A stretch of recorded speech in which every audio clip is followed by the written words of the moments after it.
In this video, we will solve the questions asked in UGC Net Economics paper of June 2024. The question is, if the cost and demand functions of a firm are respectively given as cost function is equal to C, which is equal to 1064 plus 5x plus x square upon 25, x denotes the output, and demand function is, that is P is equal to 157 minus 3x, P denotes the price here. Then the output at which profit would be maximum is, options are being given. We need to find out the profit maximizing level of output. Okay, so let us see what is the profit maximization condition, or let us write the cost function that is being given as C is equal to 1064 plus 5x plus x square upon 25. This is our cost function, and demand function is being given as P is equal to 157 minus 3x. Okay, now profit, and let me write it here. Profit would be maximum where the marginal revenue of the firm is equal to the marginal cost of the firm. Okay, so that means we need to find out the marginal revenue and marginal cost.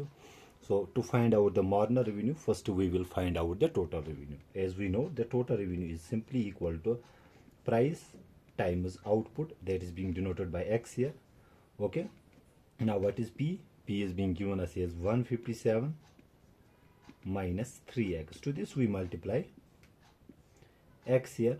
Okay, so this is our total revenue function. Now let us rewrite it as, so multiply this x to each of these terms, it becomes 157x minus 3x square. Okay, now we know that the marginal revenue is simply the change in the total revenue due to the change in the output. Okay, the derivative of the total revenue function with respect to output gives us the marginal revenue. That means we need to differentiate this total revenue function with respect to x here. Okay, so the derivative of x will be 1, so we are left with 157 by power function rule, because the derivative of, if we have x the raised power n, its derivative is equal to n becomes coefficient, then we have x and exponent is subtracted by 1, that means n minus 1, so it becomes here, in this case we have only x here. Okay, so its power is 1, so it becomes 1 becomes coefficient, then we have x and exponent is subtracted by 1, so it becomes 1 times x raised power 1 minus 1 is 0. We know anything raised power 0 is equal to 1, so we have 1 into 1, which comes out to be 1. Okay, so to clear this, why the derivative of x is 1, so I have shown it here by power function rule. So we are left only with the 157 minus, by the same logic, the derivative of x square will be, so x square, its derivative will be 2 becomes coefficient, then we have x and exponent is subtracted by 1, so it becomes 2 raised power x, 2 times x raised power 1, which is equal to 2x. Okay, so derivative of x square is 2x, so 2 into 3 is 6x. This is the marginal revenue of the firm. Now we also need to find out, if I draw a small graph here to make sense here, so we have the output on the horizontal axis and price, marginal revenue and marginal cost on the vertical axis. So we have the inverse demand function, its intercept is 157 and it is downward sloping, because the relationship between price and output is here negative, that is being shown by this negative sign. So we have, this is our average revenue function or inverse demand function. Now that here you can see the marginal revenue function has the same intercept of 157. Okay, so here we have 157, it's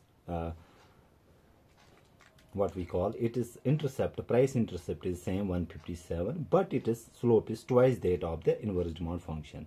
The slope of the inverse demand function is 3x, but the slope of the marginal revenue function is 6x. That means we have 3x here, 6x. That means the marginal revenue function is twice the slope as of the average revenue function. Let's draw the marginal revenue function here. This is our marginal revenue function. Now we need to find out the marginal cost first. Okay, so what is the marginal cost? We know that marginal cost is simply the change in the total cost due to the change in the output. That is the derivative of the cost function with respect to x. The derivative of a constant is always equal to 0, so we have 0. The derivative of x in the second term is 1, so we are left with 5, plus the derivative of x square is 2x by power function rule, so we have 2x, and we have also 25 here. Now what we need to do, so this is our marginal cost function. Okay, it is upward sloping. Let's draw it like this. So we have marginal cost function here.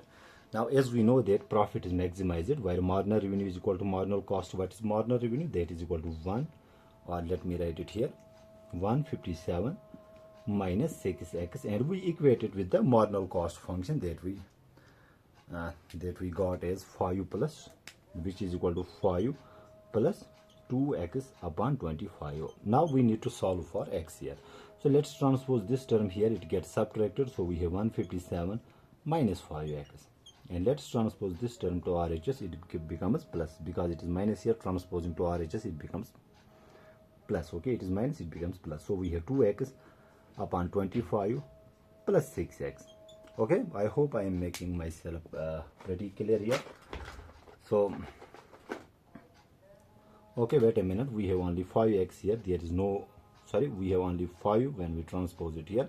157 minus 5 is 152. Okay, then we have, let's do the cross multiplication. So we have here 2x plus 6x into 25. 6 5s are 30, 6 2s are 12. It becomes 13, 14, 15. So we have 150x. To this we divide by 25. Okay, so solving further, what will we get? Let us see. So we have 2x plus 150x. It becomes 152x upon 25, which will be equal to 152. Okay, or x will be equal to 152.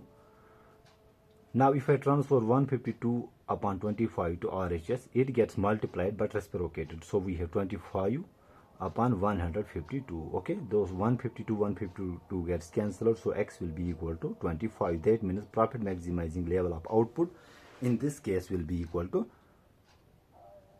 25. So where the point where marginal cost and marginal revenue functions intersect, it is a point where the level of output will be equal to 25. That is the profit maximizing level of output.